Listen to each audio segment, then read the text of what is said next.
نحمده ونصلي ونسلم على رسوله الكريم أشهد أن لا إله إلا الله وحده لا شريك له وأشهد أن محمدا عبده ورسوله اللهم صل وسلم على سيدنا ونبينا ومولانا محمد وعلى آل سيدنا ونبينا ومولانا محمد وبارک وسلم صلی علیہ۔ آج اللہ تعالیٰ کے فضل و کرم سے اور رسول کریم صلی اللہ علیہ وآلہ وسلم کی نظر عنایت سے ہم قرآن حکیم فرقان مجید کے دوسرے پارہ کے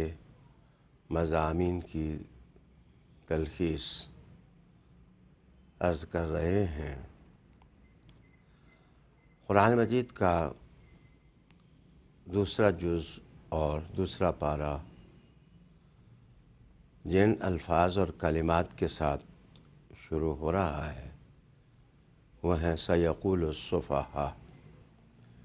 ان قریب سفیہ لوگ اور ناسمجھ لوگ کہیں گے۔ لفظوں کا پس منظر یہ ہے کہ رسالت مآب صلی اللہ علیہ وآلہ وسلم جب تک مکہ شریف میں زندگی گزار رہے تھے، آپ صلی اللہ علیہ وآلہ وسلم جب نماز ادا فرماتے تو کعبہ شریف بھی آپ کے سامنے ہوتا اور آپ قدس کو بھی سامنے رکھ لیتے۔ لیکن رسالت مآب صلی اللہ علیہ وآلہ وسلم جب ہجرت کر کے مدینہ طیبہ تشریف فرما ہوئے تو یہاں بھی 17 ماہ تک آپ صلی اللہ علیہ وآلہ وسلم نے قدس کی طرف منہ کر کے نماز پڑھی۔ 17 ماہ کے بعد آپ صلی اللہ علیہ وسلم کو حکم دے دیا گیا کہ آپ کعبہ معظمہ کی طرف منہ کر کے نماز ادا فرمائیں، اور عامۃ المسلمین کو بھی حکم ہوا کہ جس وقت وہ نماز قائم کریں تو جہاں کہیں بھی ہوں ان کی جہت اور ان کی سمت نماز پڑھنے کی کعبہ معظمہ ہی کی طرف ہونی چاہیے۔ آپ صلی اللہ علیہ وآلہ وسلم کے اس فیصلے سے یہود و نصارہ کی دنیا میں جیسے بھونچال آ گیا ہو۔ انہوں نے پروپیگیشن شروع کر دی اور کہا کہ کس چیز نے ان کو پھیر دیا کہ یہ قدس کی طرف نماز ادا کرنے کے بجائے کعبہ کو انہوں نے اپنا قبلہ بنا دیا ہے۔ یہ آیات اپنے تاریخی پس منظر میں اور اپنے احکام کے ساتھ 2 رکوعوں میں جاری اور ساری ہیں، لیکن اس پر جو قرآن حکیم نے گفتگو شروع کی تو سیقول السفہاء کے کلمات استعمال کیے، ان قریب سفیہ لوگ کہیں گے۔ عربی زبان میں بکریاں وغیرہ یا جانور جب چرنے کے لیے جنگل میں چھوڑے جائیں تو وہ باریک رسیاں جو ان کی ٹانگوں کے ساتھ باندھ دی جاتی ہیں اور کسی کیل کے ساتھ ان کو مربوط کر دیا جاتا ہے، لیکن وہ اپنا چارہ تلاش کرنے میں ادھر ادھر گھوم سکتی ہیں۔ ان رسیوں کو سفیہات سے تعبیر کیا جاتا ہے چونکہ وہ ہلکی ہوتی ہیں، تو ایک ایسا شخص جس کی عقل کام نہ کرتی ہو وہ بھی درختوں کے پتوں کی طرح کبھی ادھر کبھی ادھر اڑتا پھرتا ہے، اور جس طرح چارہ تلاش کرنے میں بکریاں ادھر ادھر گھومتی ہیں وہ بھی گھومتا پھرتا ہے۔ قرآن حکیم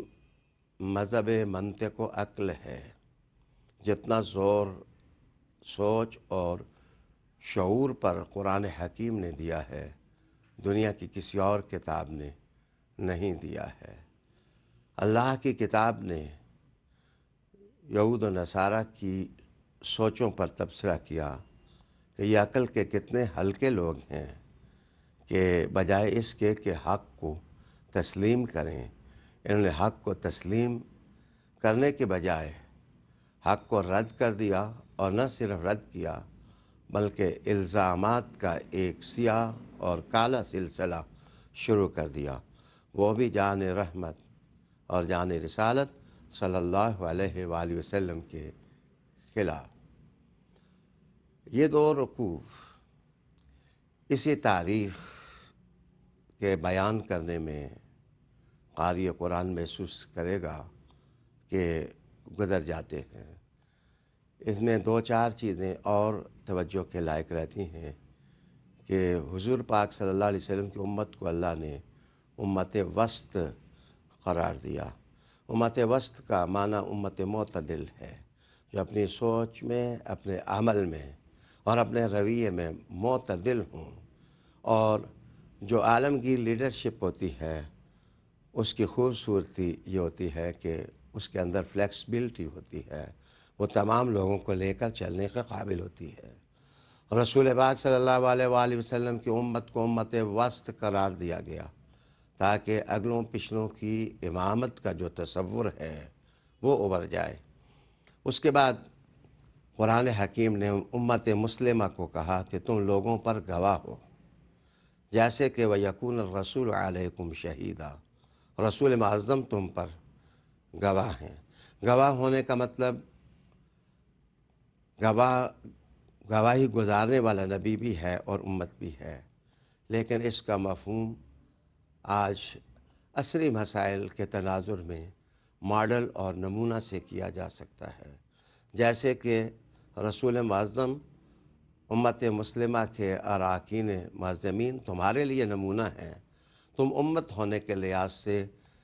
جمیع انسانیت کے لیے نمونہ ہو۔ تمہیں اعتقادات میں، اپنی سوچوں میں اور اپنے رویوں میں اور اپنے عمل میں انفرادی اور اجتماعی لوگوں کے لیے ماڈل کا کردار ادا کرنا چاہیے۔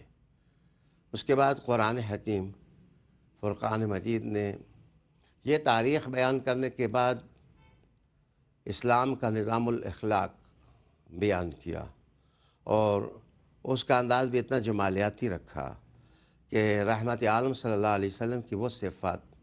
جو پہلے پارہ میں ابراہیم علیہ السلام کی دعا میں بیان کی گئی تھیں، اس پارہ کے اندر دوسرے رکوع کے اختتام پر وہی صفات بیان کر دی گئیں۔ یعنی رسول پاک صلی اللہ علیہ وسلم آیات بینات کی تلاوت کرتے ہیں اور نفوس انسانی کا تزکیہ کرتے ہیں، اور وہ کتاب کی تعلیم دیتے ہیں اور وہ حکمت سکھاتے ہیں۔ یہاں الکتاب کا معنی ان مفسرین جنہوں نے ڈیسٹنی سے کیا ہے وہ بھی لائق تحسین ہے کہ یہ نبی صرف قرآن پڑھاتے ہی نہیں، وہ تقدیر بنانے کا اسلوب اور طریقہ بھی سکھاتے ہیں۔ گویا جو ان کی طرف بڑھتا ہے وہ تہی دامن نہیں رہتا، اسے امامت کے تمام گواہر تابدار اور جواہر تابدار اس کو قرآن مجید کی آغوش سے مل جاتے ہیں۔ اس کے بعد قرآن حکیم فرقان مجید نے ارشاد فرمایا کہ فَاذْكُرُونِي أَذْكُرْكُمْ وَاشْكُرُوا لِي وَلَا تَكْفُرُونَ، کہ تم میرا ذکر کرو میں تمہارا ذکر کروں گا، اور تم میرا شکر ادا کرو اور ناشکری نہ کرو۔ کہتے ہیں کہ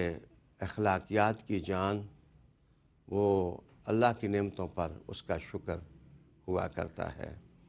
یہاں تم میرا ذکر کرو میں تمہارا ذکر کروں گا، اس کے جو مفہومات جمیلہ مفسرین نے بیان کیے ہیں وہ قرآن مجید سننے والوں کے لیے اخلاق ساز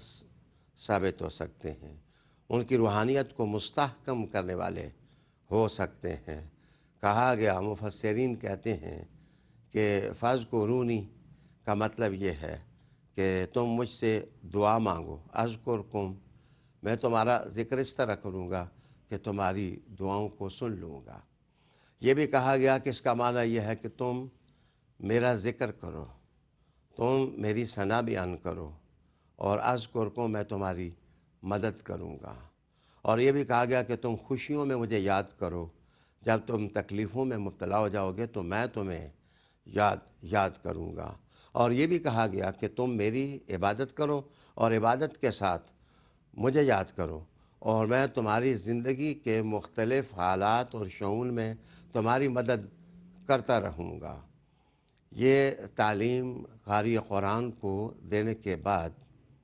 آگے کہا گیا یا ایھا الذین آمنوا استعینوا بالصبر والصلاۃ ان اللہ مع الصابرین، اے ایمان والو مدد چاہو صبر سے اور نماز سے۔ دراصل صبر انسان کے باطن کو مستحکم کرتا ہے، اور نماز انسان کے ذہن، اس کے ظاہر حالات میں اس کی مدد کرتی ہے۔ اس کی سوچوں کی یہ تصویر بن کر سامنے آتی ہے کہ مسلمان کا باطن کیا ہے، اس کا ذہن کیا ہے، اور اس کا ظاہر کیا ہے، اور وہ حالات زمانہ اور حالات زندگی کا مقابلہ صبر کے ساتھ کرتا ہے۔ اس کے بعد اگلے جہاں کا ایک تصور قرآن مجید پیش کر دیتا ہے اور کہتا ہے وہ لوگ جو اپنی زندگیاں اللہ کے نام، اس کے دین کے لیے وار دیں، تم ان کو مردہ نہ کہو، وہ زندہ ہیں۔ یہاں شہید کی زندگی کا تصور قرآن حکیم دیتا ہے، لیکن وہ کس طرح زندہ ہے اس پر قرآن حکیم کہتا ہے وَلَٰكِن لَا تَشْعُرُونَ،